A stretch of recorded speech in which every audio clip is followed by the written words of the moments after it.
Warning, guys, this video is at a 6 times speed, so, yeah. If you get noxious but really fast movement, then you're probably going to throw up from this video, or worse, but yeah. So, and hello, and welcome to CAGET, and today, I'm building a tower defense game map in Roblox Studio. If you don't know Roblox Studio, is how you make a Roblox game. Previously, I did not have a device I could really record building stuff in Roblox Studio, and now I kind of have my own computer, so I can finally start recording stuff.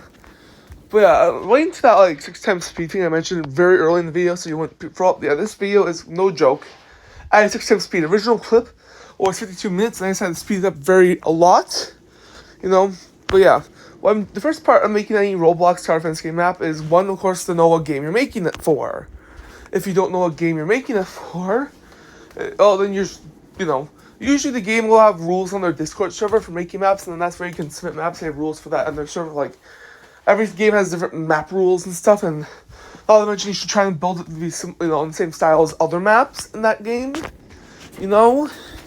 This map specifically, I'm not really worrying about building the rules of other games, because this is actually for a game I'm developing. It might be for, I might decide to scrap it. Because there's so many maps I made for this game, the game I'm developing at this point, where I'm trying to perfect how I'm going to do the PvP maps, but this is just a survival map, but yeah. For that game, it was just kind of an example of how I build maps, but yeah. And just another note, I am not showing you how I build the model. I'm kind of I have the models kind of pre-made before I made this video. What I mean is those hills, for example. I made the hills way before the video started, and some of the assets I might be reusing from other maps I make, because so it's just easier to reuse a pumpkin from another map, but have to make a new one, You know what I mean, right? But yeah. Because of that, when I'm building the map in the video,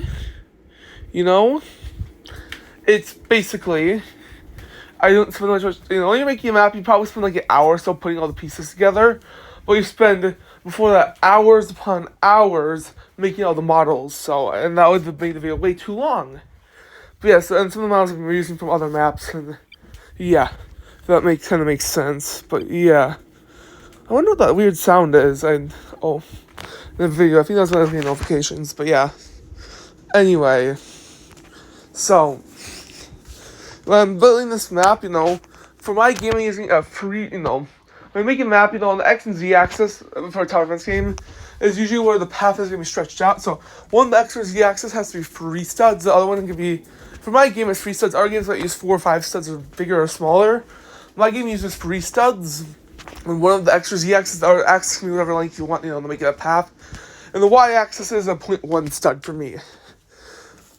But yeah, like I said, the first step of making the map, of course, is the theming.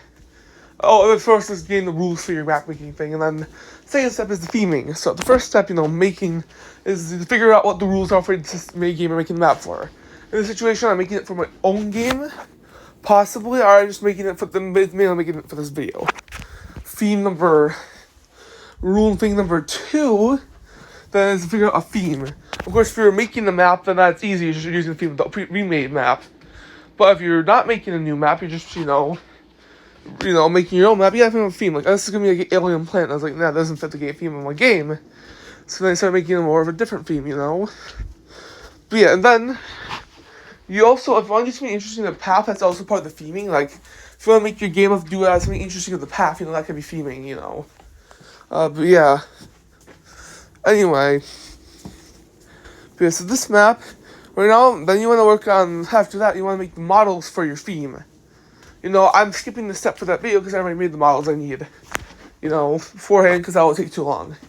And then the final step is, of course, to put them all together, but of course, so this video is mainly focusing on it's kind of skipping the first and third step, because the first step is just, the rules for the game. I'm making the rules for the maps for myself, because it's my own game, and, I'm the builder for the game, so, but I'm also kind of lead deputy, but I'm the builder, I'm not a scripter, I'm kind of hiring the scripter on. I already knew who I wanted to be the scripter, but I'm just waiting for them to, you know what I mean, right? I'm just waiting for to get enough maps ready for them, yeah. But yeah. So even though I'm the lead editor of the project, I guess, I'm not the scripter and the builder, because, I just played so many of these games, you know. But then the second step, which is the theme, I kind of came up with that on the fly while making this video, if that makes sense. The theme. And I was going to do Alien Planets. Like, nah, it doesn't really fit some ideas I want to do with this game, which I'm not going to spoil now. I want them to be surprised, but yeah. But anyway. So the theme is another important stuff. Then I'm making the models for the theme. Like I said, I have most of the models I want made already. This map's going to be Savannah, and the fourth one's putting them all together. So most of this video is just showing you how to put the map together. Of course, you need to know the rules for map making for your game, specifically you're making it for, and the theming, and, you know, and you want to also make all the models and stuff, too. Yourself, you don't use free models.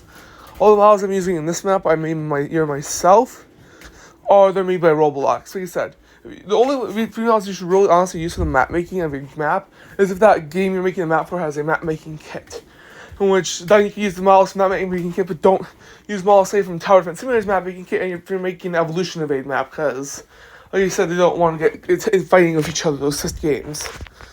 But, like, for me, for example, the trees in my game are kind of part of my kind of map making kit I made for myself.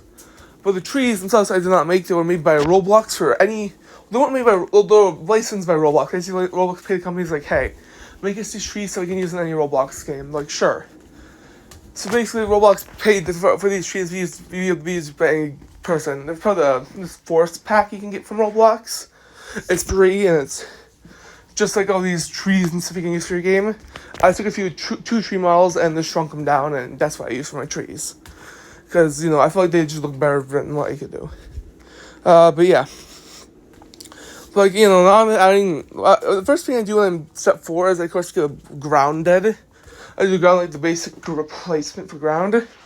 I'm like using both water and height placement, so I need to figure out that. So I made the area at the side of the map, like we see right now, be water placement, which I usually use granite, but I'm using this stuff today because it looks kind of cool.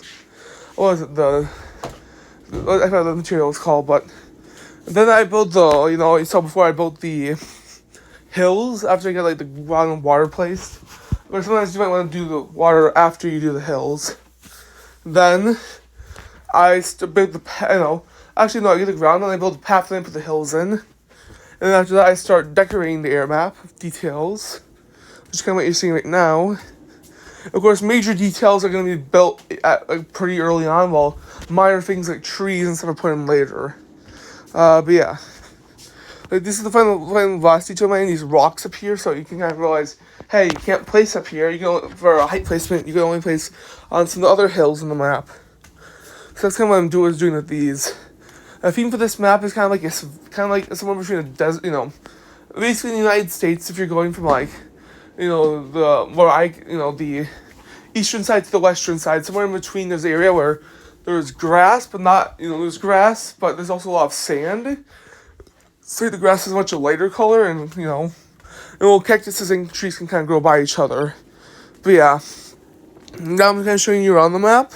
And, like, a player perspective, I use 6 times speed, so it might make you a little dizzy. But yeah.